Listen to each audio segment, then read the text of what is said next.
E aí, gurizada, tudo jóia? Eu sou a Nana Padilha, esse é o Tecnodicas e hoje eu venho com o assunto mais falado do momento, o Zenfone 3. Depois de ver muitos reviews e muitas análises, teve algumas coisas que me incomodaram nesse aparelho. Então hoje eu trago 10 pontos positivos e negativos do aparelho mais falado do momento. Vamos começar então com as coisas que eu acho que poderiam melhorar. Primeira coisa, esse slot híbrido. Você não pode ter dois chips e mais o seu cartão de memória.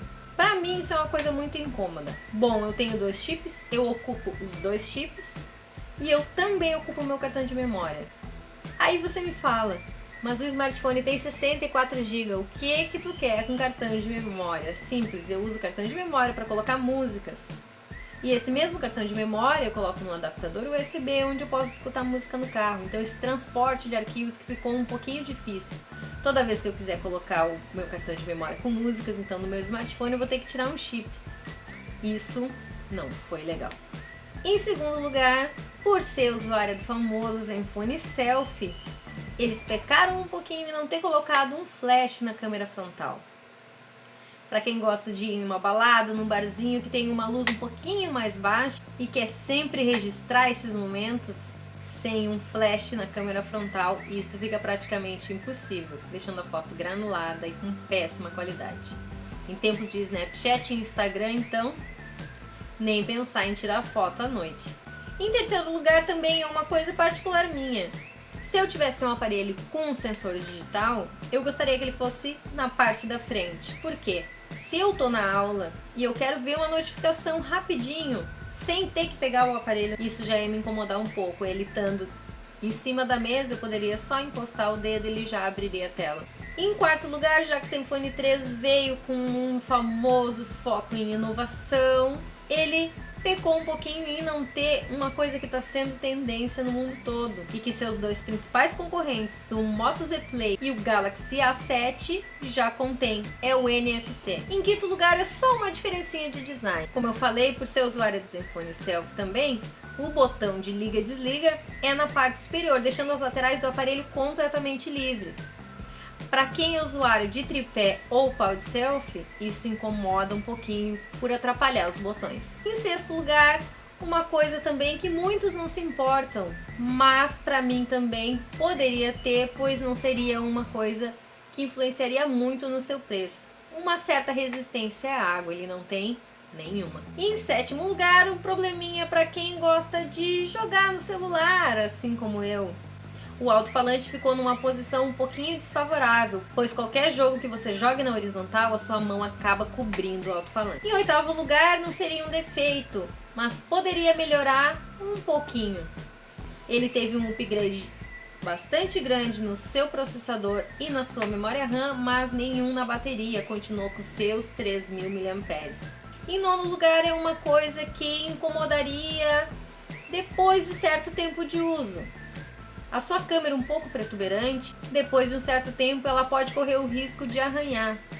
Tudo bem que foi anunciado que não é de vidro, é safira, que nem alguns falaram, vidro safira, gente, não existe vidro safira. Safira é uma pedra preciosa. Então me dói quando eu escuto algumas resenhas uma pessoa dizer vidro safira. Por mais que diga que não arranha, que é resistente, mas dependendo do tombo, pode arranhar e uma câmera para dentro evitaria isso. E em décimo lugar, então, para fechar, a Zenfone. Ela não teve uma extrema modificação, mas as poucas modificações que tiveram já atrapalhou o tempo de upgrade para o Android N. Agora vamos então para as partes boas. O que ele tem de ponto positivo? Você já deve saber todos os pontos positivos, né? Mas vamos lá então, o que eu guardei para vocês. Sem dúvida, um ponto extremamente melhor do aparelho foi a câmera com sensor da Sony. O meu Zenfone Selfie, o sensor era da Toshiba, então foi um grande investimento. Da Asus na câmera do aparelho. Uma outra coisa também que foi ressaltado bastante na apresentação foi o poder de você poder desinstalar vários aplicativos, ficando pouquíssimos no aparelho, muitos deles úteis na verdade. Em terceiro lugar, uma coisa que a Asus acertou em cheio foi ter largado a Intel de mão, depois de muitos problemas com alguns jogos e ser um verdadeiro sugador de bateria, e resolveram fazer uma parceria com a Qualcomm. E olha, foi um ótimo tiro. Em quarto lugar, eles seguiram uma tendência que é o USB tipo C. Em quinto lugar, eu não podia deixar de falar, é uma coisa tão óbvia, mas ele é lindo. A beleza e o design em vidro deixa qualquer um de boca aberta, ele dá uma sofisticação na mão. Como diz a Marina Rui Barbosa, chega a ser um acessório. Um outro ponto que recebeu inúmeros elogios é a rapidez do seu sensor. Esse é um elemento também que eu particularmente acho que todos os smartphones já deveriam ter. Ninguém merece ter que ficar desbloqueando a tela mais hoje em dia, né? Em sétimo lugar, o seu armazenamento. 64 GB é muita coisa. Se você não é como eu, que precisa do cartão de memória só para transportar arquivos, com certeza você não vai ter aviso de memória cheia por muito e muito tempo. Em oitavo lugar, a sua memória RAM, como sempre, a Asus sempre investiu nisso e vem acertando em cheio desde a primeira vez. Em nono lugar, uma coisa que a Asus foi pioneira e está levando isso adiante e muitos clientes têm gostado muito, é a sua otimização de bateria.